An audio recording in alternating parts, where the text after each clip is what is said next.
Mr. Chris Aligbe, an aviation analyst and expert, joins us now. Good morning, and thank you for coming on. Yeah, thank you. Looking at the way the governors have come up on this one, where they also want a private investigator to participate. Whichever way, maybe they'll get to define it, even if it's an observer. I think we heard them also say that. And then you heard one of them also talk about the fact that maybe it's time to reappraise or take a second look at how we do things in government. This presupposes that all is not well in that industry. Thank you. In that industry or in the military or whatever. Well, I don't know because you see there's this problem about trying to put military aviation and civil aviation as the same thing. It's not. It's aviation, but we must separate civil aviation from military aviation. Military aviation is closed. It's a closed team because of the nature of the military. Civil aviation is much more open.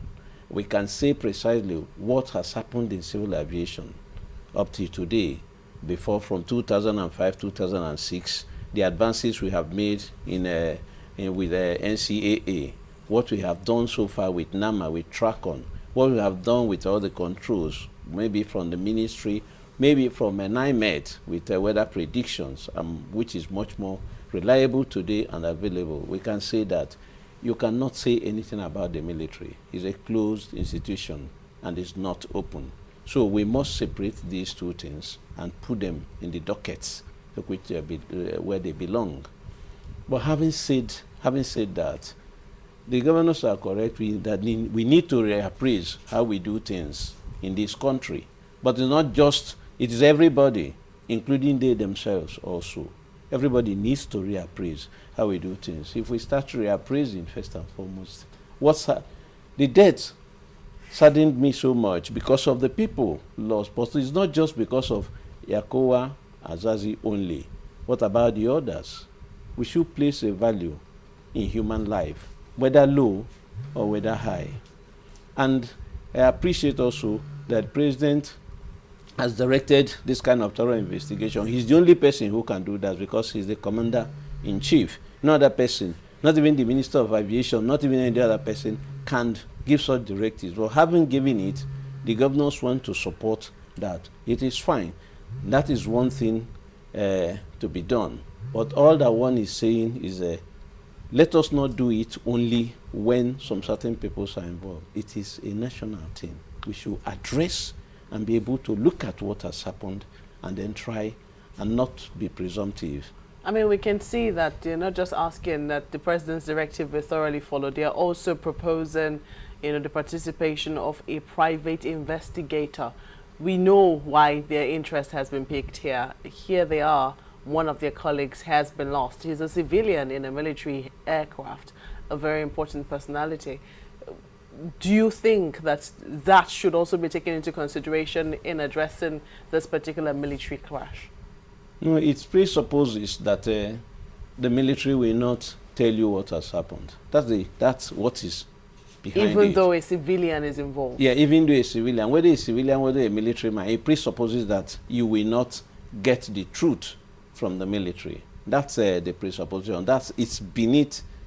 That's the foundation of their position. But I think what we should tell ourselves is that a thorough investigation has to be carried till this thing. President has given a directive. President can appoint somebody differently to be part and parcel of that investigation. The question of getting a private investigator to come, I don't think it's necessary. Well, some would say that. Some other people might argue that not necessarily that they might not tell the truth in the investigation, but that they might not even get to hear anything at all about the investigation, since you've said that military investigations are usually closed. There's a commander-in-chief of the armed forces. He has the right, this is his prerogative, to get the report of everything. He calls the shots. The box stops at his table. The President Jonathan, has the absolute right to receive all reports from the military. And the relationship between the governors and the president is such that the president will tell the governors what happened. Collectively, they rule the country. That's what I'm saying. Yeah, collectively, they rule the country. So for you to think that unless a private investigator comes, that you will not get the report, I don't think it's true. I don't think it's true. Can we rule out, sorry, Chairman, can we rule out politics entirely from this? Politics from one point of view? I mean, we've had all the conspiracy theories, I mean, making the rounds. This is how many years to 2015, you know. We're looking at that, and they're also looking at causes. It could have been an accident. Can we totally rule out the politics from it? You see, Mangwe, I think that where to start is not imputing politics into it. Where to start is let the investigation go on. When the investigation comes out, you can now begin to interpret it. All that we have done here, I heard yesterday I was much more saddened because there was so much misinformation that was dished to the public yesterday by our colleague who came here. It's unfortunate. But the thing to do, speculations must be taken out immediately. Keep whatever theory, whatever speculations you have, and hear the first thing, even the interim report of what happened. By that time, because of the nature of people involved, unfortunately, there's no way you will not have snippets of what happened. Like Group Captain Abakbalo was saying, all the details of reports will never be available, is not usually available to the public, but you have what happened. You can look on the website. People say reports have not been published. It's not true. I can tell you what happened with ADC, right from the one that crashed in Egbe. I can tell you what happened. I can tell you what happened with Susoliso. I can tell you what happened. The one that is sketchy is Bellevue, completely sketchy, which is unfortunate. But still, there was a report on it that the minister rejected. The then minister rejected, but there was a report, a full report on Bellevue accident. So much of it is not published. You can't get it on this time. But all others, you have one way or the other what happened. So why would he then say that some of those reports are usually not made public, even to them? To who? To the pilots. I mean, they are the ones in the aviation industry, not even the public now. So what could they have? I don't know the currency of Captain Ikpomusa as a pilot. I don't know. But I think much of what he said yesterday is not plugged into the current situation, whether from airspace management, from the capabilities in the airspace today. What about the lights, how to navigate in the dark in parts of the airport, especially that of Lagos? No, look, we know that the domestic runway over the years, I mean, there has been problem about the runway light, which the minister sought to correct when he took it away from FAN that had the responsibility, because the minister felt that for so many years, FAN had been dormant, FAN didn't act. So he asked NAMA, because she